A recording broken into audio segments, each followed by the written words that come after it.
Hi friends, ಎಲ್ಲರೂ ಹೇಗಿದ್ದೀರಾ? ಎಲ್ಲರೂ ಚೆನ್ನಾಗಿದ್ದೀರಾ ಅಂತ ಅಂದ್ಕೊಂಡು ನಾನಿವತ್ತು ಬಿಸಿ ಬಿಸಿ ದೋಸೆ ಚಪಾತಿಗೆ ಹೊಂದುವಂತಹ ಆಲೂ ಕುರ್ಮಾ ಮಾಡ್ತಾಯಿದ್ದೀನಿ. ತುಂಬಾ ಸಿಂಪಲಾಗಿ ನಾವು ಮಾಡ್ಕೊಳ್ಬೋದು ಕಡಿಮೆ ಇಂಗ್ರೀಡಿಯೆಂಟ್ಸಲ್ಲಿ. ಕುಕ್ಕರ್ನಲ್ಲಿ ನಾನಿವತ್ತು ಮಾಡಿ ತೋರಿಸ್ತಾ ಇದ್ದೀನಿ. ಬನ್ನಿ ಹೇಗೆ ಮಾಡೋದು ನೋಡ್ಕೊಂಡು ಬರೋಣ. ಅದಕ್ಕೆ ಏನೇನು ಬೇಕಾಗಿದೆ ಪದಾರ್ಥ ನೋಡ್ಕೊಂಡು ಬರೋಣ. ಅದಕ್ಕೂ ಮುಂಚೆ ಯಾರೆಲ್ಲ ನನ್ನ ಚಾನಲ್ಗೆ ಸಬ್ಸ್ಕ್ರೈಬ್ ಮಾಡ್ಕೊಂಡು ನೋಡ್ತಾ ಇಲ್ವಲ್ಲ, ಇವಾಗಲೇ ನನ್ನ ಚಾನಲ್ಗೆ ಸಬ್ಸ್ಕ್ರೈಬ್ ಮಾಡ್ಕೊಂಡು ನೋಡಿ. ವಿಡಿಯೋ ಇಷ್ಟ ಆದರೆ ಲೈಕ್ ಮಾಡಿ, ಕಮೆಂಟ್ ಮಾಡಿ, ಶೇರ್ ಮಾಡಿ. ನೋಡಿ ಫ್ರೆಂಡ್ಸ್, ಅರ್ಧ ಬಟ್ಲು ನಾನು ತೆಂಗಿನಕಾಯಿನ ಫ್ರೆಶ್ ಆಗಿ ತುರಿದಿಟ್ಕೊಂಡಿದ್ದೀನಿ. ಹಾಗೆ ನೋಡಿ ಶುಂಠಿ ತೊಗೊಂಡಿದ್ದೀನಿ, ಬೆಳ್ಳುಳ್ಳಿ ತೊಗೊಂಡಿದ್ದೀನಿ, ಕರಿಬೇವಿನ ಸೊಪ್ಪು, ಹಾಗೆಯೇ ಸ್ವಲ್ಪ ಚಕ್ಕೆ ಮತ್ತು ಲವಂಗನ ತೆಗೆದಿಟ್ಕೊಂಡಿದ್ದೀನಿ, ಸ್ವಲ್ಪ ಕುಟ್ಟಿಟ್ಕೊಂಡಿದ್ದೀನಿ. ಈಗ ನಾನು ಇದನ್ನು ಒಂದು ಚಿಕ್ಕದ ಮಿಕ್ಸಿ ಜಾರ್ಗೆ ಎಲ್ಲನೂ ಹಾಕ್ಕೊಂಡು ನಾನು ರುಬ್ಕೊಂಡು ಬರ್ತೀನಿ. ನೋಡಿ, ಒಂದು ಮಿಕ್ಸಿ ಜಾರ್ ಇಟ್ಕೊಂಡಿದ್ದೀನಿ.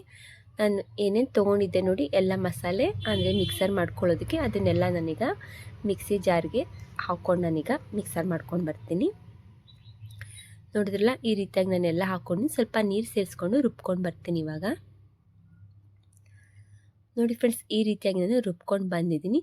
ಇವಾಗ ಇದಕ್ಕೆ ನಾನು ಧನಿಯಾ ಮೆಣಸಿನ್ಕಾಯಿ ಅಂತಂದರೆ ಧನಿಯಾ ಮತ್ತು ಮೆಣಸಿನ್ಕಾಯಿನ ಎರಡು ನಾನು ಮಿಷಿನ್ಗೆ ಹಾಕಿಸ್ಕೊಂಡು ಬಂದಿದ್ದೀನಿ. ಅದನ್ನು ಹಾಕ್ಕೊಳ್ತಾ ಇದ್ದೀನಿ. 1.5 ಸ್ಪೂನಷ್ಟು ಧನಿಯಾ ಮೆಣಸಿನ್ಕಾಯಿ ಅಂತ ನಾನು ಇದನ್ನು ಸೇರಿಸ್ಕೊಳ್ತಾ ಇದ್ದೀನಿ. ಹಾಗೆಯೇ ಇದಕ್ಕೆ ಒಂದು ಅರ್ಧ ಸ್ಪೂನಷ್ಟು ನಾನು ಅರಿಶಿನ ಪುಡಿನ ಸೇರಿಸ್ಕೊಳ್ತಾ ಇದ್ದೀನಿ. ಈಗ ಇದನ್ನು ಮಿಕ್ಸರ್ ಮಾಡ್ಕೊಂಡು ಬರ್ತೀನಿ. ನೋಡಿ, ನಾನು ಧನಿಯಾ ಮೆಣಸಿನ್ಕಾಯಿ ಪೌಡ್ರು ಹಾಗೆಯೇ ಅರಿಶಿನ ಪುಡಿ ಎರಡನ್ನೂ ಸೇರಿಸ್ಕೊಂಡು ನಾನು ಮಿಕ್ಸರ್ ಮಾಡ್ಕೊಂಡು ಬಂದಿದ್ದೀನಿ. ಇದಂತೂ ಮಸಾಲೆ ಅಂತೂ ರೆಡಿ ಆಗಿದೆ. ಇವಾಗ ನೆಕ್ಸ್ಟಿಗೆ ನಾನೀಗ ಒಗ್ಗರಣೆ ಮಾಡ್ಕೊಳ್ಳೋದಕ್ಕೆ ಏನೇನು ತೊಗೊಂಡಿದ್ದೀನಿ ಅಂತ ನೋಡ್ಕೊಂಡು ಬರೋಣ. ನೋಡಿ ಫ್ರೆಂಡ್ಸ್, ಒಗ್ಗರಣೆ ಮಾಡ್ಕೊಳ್ಳೋದಕ್ಕೆ ನಾನು ಏನೇನು ತೊಗೊಂಡಿದ್ದೀನಿ ನೋಡೋಣ ಬನ್ನಿ. ನೋಡಿ, ಮೊದಲನೇದಾಗಿ ನಾನು 2 ದೊಡ್ಡ ಈರುಳ್ಳಿನ ಚಿಕ್ಕ ಚಿಕ್ಕದಾಗಿ ಕಟ್ ಮಾಡಿ ಇಟ್ಕೊಂಡಿದ್ದೀನಿ. ಹಾಗೆಯೇ ಕರಿಬೇವಿನ ಸೊಪ್ಪು ತೊಗೊಂಡಿದ್ದೀನಿ.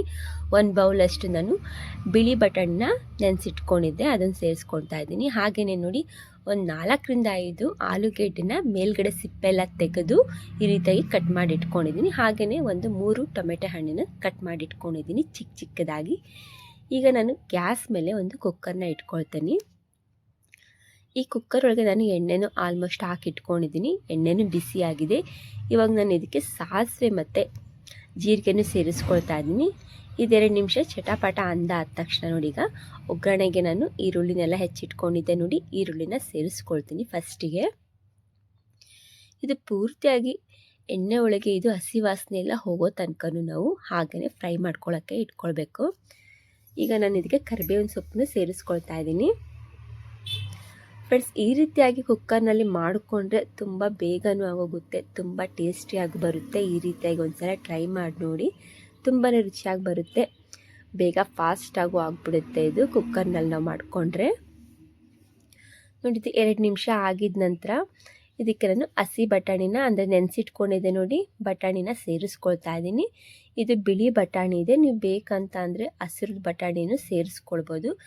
ನಾನು ಬಿಳಿ ಬಟಾಣಿನ ಸೇರಿಸ್ಕೊಳ್ತಾ ಇದ್ದೀನಿ, ನೆನೆಸಿಟ್ಕೊಂಡಿದ್ದೆ. ಇದನ್ನು ಎಣ್ಣೆ ಒಳಗೆ ಚೆನ್ನಾಗಿ ನಾವು ಫ್ರೈ ಮಾಡ್ಕೊಳ್ಬೇಕು ಇದನ್ನು ಚೆನ್ನಾಗಿ. ನಂತರ ನೋಡಿ, ಇದಕ್ಕೆ ನಾನು ಟೊಮೆಟೊ ಹಣ್ಣನ್ನು ಸೇರಿಸ್ಕೊಳ್ತೀನಿ. ಟೊಮೆಟೊ ಹಣ್ಣು ಜಾಸ್ತಿ ಹಾಕ್ಕೊಳಕ್ಕೆ ಹೋಗಬಾರ್ದು. ನಾನು ಇದಕ್ಕಿಷ್ಟಕ್ಕೆ ನಾನೀಗ 3 ಅಷ್ಟೇ ಸೇರಿಸ್ಕೊಂಡು, ಅಂದರೆ 5ರಿಂದ 6 ಆಲೂಗೆಡ್ಡೆನ ಕಟ್ ಮಾಡಿ ಇಟ್ಕೊಂಡಿದ್ನಲ್ಲ, ಅದಕ್ಕೆ ನಾನು ಇಷ್ಟೇ ಸೇರಿಸ್ಕೊಳ್ತಾ ಇದ್ದೀನಿ. ಇಲ್ಲಾಂದರೆ ಜಾಸ್ತಿ ಹಾಕ್ಕೊಂಡ್ಬಿಟ್ರೆ ಇದು ಸ್ವಲ್ಪ ಹುಳಿ ಆಗಿಬಿಡುತ್ತೆ. ಅದಕ್ಕೋಸ್ಕರ ನೋಡಿ ನಾನು 3 ಅಷ್ಟೇ ಸೇರಿಸ್ಕೊಳ್ತಾ ಇದ್ದೀನಿ.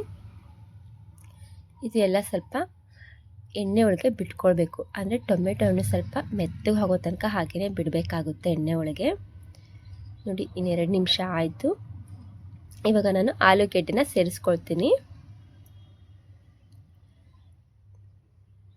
ನೀವು ಬೇಕಂದರೆ ಇದಕ್ಕೆ ವೆಜಿಟೇಬಲು ಸಹ ಹಾಕ್ಕೊಳ್ಬೋದು. ಎಲ್ಲ ತರಕಾರಿ ಹಾಕ್ಕೊಂಡು ಮಾಡಿಕೊಂಡ್ರೂ ತುಂಬಾ ಚೆನ್ನಾಗಿರುತ್ತೆ, ಟೇಸ್ಟಿಯಾಗಿರುತ್ತೆ. ಆದರೆ ನಾನಿದು ತುಂಬ ಸಿಂಪಲ್ಲಾಗಿ ಆಲೂ ಬಟಾಣಿ ಅಂತ ಮಾಡ್ತಾ ಇದ್ದೀನಲ್ಲ, ಅದಕ್ಕೋಸ್ಕರನೇ ಇವೆರಡೇ ತೊಗೊಂಡಿದ್ದೀನಿ, ಇನ್ನೇನು ಬೇರೆ ಏನೂ ತೊಗೊಂಡಿಲ್ಲ. ಇವಾಗ ನೋಡಿ, ಚೆನ್ನಾಗಿ ಎಲ್ಲ ಮಿಕ್ಸ್ ಮಾಡ್ಕೊಳ್ಳೋಣ. ಇವಾಗ ಆಲೂಗೆಡ್ಡೆ ಹಾಕಿದ ನಂತರ ಮಕ್ಕಳಿಗೆ ಒಂದ್ಸಲ ಈ ಥರ ಮಾಡಿಕೊಡಿ, ತುಂಬ ಇಷ್ಟಪಟ್ಕೊಂಡು ತಿಂತಾರೆ. ಮಕ್ಕಳು ಅಷ್ಟೇ ಅಲ್ಲ, ದೊಡ್ಡವರು ಸಹ ತುಂಬಾ ರುಚಿಯಾಗಿ ತಿಂತಾರೆ, ಅಷ್ಟು ಚೆನ್ನಾಗಿರುತ್ತೆ. ಇದು ಸಿಂಪಲ್ ಅಂತಲೇ ಹೇಳ್ಬೋದು, ತುಂಬಾ ಚೆನ್ನಾಗಿರುತ್ತೆ, ಟೇಸ್ಟಿಯಾಗಿರುತ್ತೆ. ಇವಾಗ ನೋಡಿದ್ದು 2 ನಿಮಿಷ ಹಾಗೆಯೇ ಎಣ್ಣೆ ಒಳಗೆ ಫ್ರೈ ಮಾಡ್ಕೊಂಡಾಗಿದೆ ಆಲೂಗೆಡ್ಡೆನ. ನಂತರ ಇದಕ್ಕೆ ನಾನು ರುಬ್ಬಿಟ್ಕೊಂಡಿದ್ದೆ ನೋಡಿ, ಆವಾಗಲೇ ಮಿಕ್ಸರ್ ಮಾಡ್ಕೊಂಡಿದ್ನಲ್ಲ ಮಸಾಲೆನ, ಅದನ್ನು ಈಗ ಸೇರಿಸ್ಕೊಳ್ತಾ ಇದ್ದೀನಿ.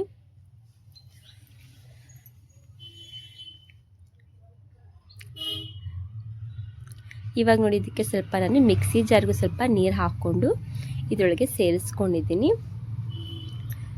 ಈ ರೀತಿಯಾಗಿ ಮಿಕ್ಸ್ ಮಾಡ್ಕೊಳ್ತಾ ಇದ್ದೀನಿ. ಇವಾಗ ಎಲ್ಲ ಮಸಾಲೆ ಎಲ್ಲ ಇಟ್ಕೊಳ್ಬೇಕಲ್ವ. ಇದಿಷ್ಟು ನೋಡಿ, ಇದಿಷ್ಟು ಆಗಿದ ನಂತರ ಇವಾಗ ನೀವು ಇದಕ್ಕೆ ಒಂದ್ಸಲಿ ಗಟ್ಟಿ ತೆಳ್ಳೆ ನೋಡ್ಕೊಳ್ಬೋದು, ಅಂದರೆ ಇದು ನೀರು ಹಾಕ್ಕೊಳ್ಬೋದು. ನೀವು ತುಂಬ ಗಟ್ಟಿ ಇದೆ ಅಲ್ವಾ, ಇದು ತುಂಬ ಗಟ್ಟಿ ಇರುತ್ತೆ, ಅದಕ್ಕೋಸ್ಕರ ನಾನು ಇದಕ್ಕೆ ನೀರನ್ನ ಸೇರಿಸ್ಕೊಂಡು ಬಿಡ್ತೀನಿ. ಇವಾಗ ನೋಡಿ, ಈಗ ನಾನು ನನಗೆ ಎಷ್ಟು ಬೇಕಷ್ಟು ನೀರನ್ನ ಸೇರಿಸ್ಕೊಳ್ತಾ ಇದ್ದೀನಿ. ಯಾಕಂತ ಅಂದರೆ ಇದು ನಾವೀಗ 1 ವಿಷಲ್ನ ಮಾಡ್ಕೊಂಡು ಬರಬೇಕಾಗುತ್ತೆ. ಇವಾಗಲೇ ಒಂದ್ಸಲಿ ನೀವು ಚೆಕ್ ಮಾಡ್ಕೊಳ್ಬೋದು, ಒಂದ್ಸಲಿ ಉಪ್ಪು ಹಾಕಿದ ನಂತರ. ಆಮೇಲೆ ನೋಡಿ ಇದಕ್ಕೆ ನಾನು 1 ಸ್ಪೂನಷ್ಟು ನಾನು ಗರಂ ಮಸಾಲನ ಸೇರಿಸ್ಕೊಳ್ತಾ ಇದ್ದೀನಿ. ನೋಡಿ ಈಗ ಇನ್ನೇನು ಕುದಿ ಬರ್ತಾ ಇದೆ ಅಲ್ವಾ, ಈ ಕುದಿ ಬಂದ ತಕ್ಷಣ ಇವಾಗ ನಾವು ಚೆಕ್ ಮಾಡ್ಕೊಳ್ಬೋದು ನಮಗೆ ಖಾರ ಉಪ್ಪು ಕರೆಕ್ಟ್ ಆಗಿದೆಯೋ ಅಂತ. ಒಂದ್ಸಲಿ ನೋಡಿಕೊಂಡು ನೀವು ಕುಕ್ಕರ್ ಮುಚ್ಚಳನ ಕ್ಲೋಸ್ ಮಾಡಿಕೊಂಡು 1 ವಿಷಲ್ನ ಮಾಡ್ಕೋಬೋದು. ನೋಡಿ ಇದು ಹಾಕಿದ ನಂತರನೂ ಒಂದು ಕುಕ್ಕರ್ ಮುಚ್ಚಳ ಮುಚ್ಕೊಂಡು 1 ಕೂಗು ಕೂಗಿಸ್ಕೊಂಡು ಬರ್ತೀನಿ. ಇವಾಗ ನೋಡಿ ಯಾವ ರೀತಿಯಾಗಿ ಕಲರ್ ಚೇಂಜ್ ಆಗಿದೆ ಅಂತ.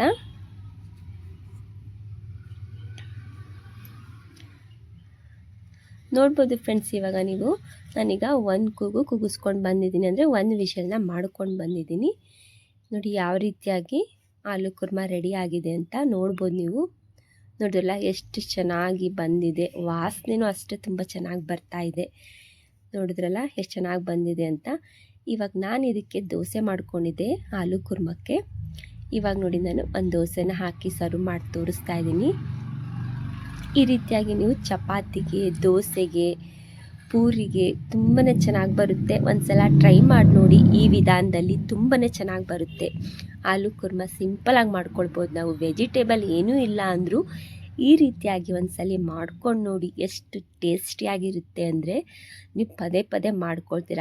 ಆ ರೀತಿಯಾಗಿ ಚೆನ್ನಾಗಿರುತ್ತೆ. ದೋಸೆಗೆ, ಚಪಾತಿಗೆ, ಪೂರಿಗೆ, ಇಡ್ಲಿಗೂ ಸಹ ತಿನ್ಬೋದು. ಹಾಗೆಯೇ ನೀವು ಇನ್ನೂ ಸ್ವಲ್ಪ ಗ್ರೇವಿಗೆ ನೀರು ಜಾಸ್ತಿ ಹಾಕ್ಕೊಂಡ್ರೆ ನೀವು ಅನ್ನಕ್ಕೆ ಸಹ ತಿನ್ಬೋದು. ಅಷ್ಟು ರುಚಿಯಾಗಿರುತ್ತೆ, ಅಷ್ಟು ಟೇಸ್ಟಿಯಾಗಿ ಬರುತ್ತೆ. ನೋಡಿ ನಾನು ದೋಸೆ ಮಾಡ್ಕೊಂಡಿದ್ದೆ ಅಲ್ವಾ ಇವತ್ತು, ಅದಕ್ಕೋಸ್ಕರ ದೋಸೆಗೆ ಅಂತ ಮಾಡ್ಕೊಂಡಿದ್ದೆ ಈ ಕುರ್ಮನ. ನೋಡಿ ಎಷ್ಟು ಚೆನ್ನಾಗಿ ಬಂದಿದೆ ದೋಸೆ, ನೋಡ್ಬೋದು ನೀವು. ವಾವ್, ದೋಸೆನೂ ತುಂಬ ಚೆನ್ನಾಗಿ ಬಂದಿದೆ. ನೋಡಿದ್ರಲ್ಲ ಫ್ರೆಂಡ್ಸ್, ಈಗ ನಾನು ದೋಸೆ ಹಾಕಿ ರೆಡಿ ಮಾಡಿಟ್ಕೊಂಡಿದ್ದೀನಿ. ಹಾಗೆಯೇ ಒಂದು ಬೌಲ್ಗೆ ನಾನು ಕುರ್ಮನೂ ರೆಡಿ ಮಾಡಿಟ್ಕೊಂಡಿದ್ದೀನಿ. ನೋಡ್ಬೋದು ಯಾವ ರೀತಿಯಾಗಿ ಬಂದಿದೆ ಅಂತ. ನೋಡಿ ಎಷ್ಟು ಚೆನ್ನಾಗಿ ಬಂದಿದೆ ಅಲ್ವಾ, ತುಂಬಾ ಬಿಸಿ ಇದೆ. ನೋಡಿದ್ರಲ್ಲ ಫ್ರೆಂಡ್ಸ್, ಇವತ್ತಿನ ರೆಸಿಪಿ ನಾನು aloo kurma. Thank you for the watching. Okay, bye bye.